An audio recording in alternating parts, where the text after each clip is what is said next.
Assalomu alaykum do'stlar. Bugun meniki qisqagina video bo'ladi. Ya'ni mashina sotiladi deydi. Hozir shuni obzor qilamiz. Damas mashina deydi, Damas. Mashina ko'rinishi 60 ming kilometr yurgan deydi. 90 aytamiz deydi, kelishib beramiz deydi. Tak, telefon nomerlar pastda bo'ladi. Shu ozona qilasizlar. Balonni yaqinda qo'ydim deydi.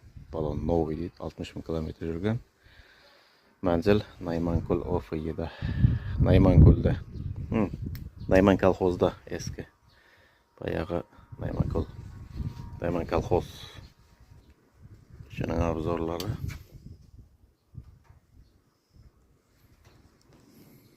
Altmış bin kilometr yurgan. 60 ming yurgan, ko'rinmaymi? Ko'rasizlar o'zingiz. Balon toza.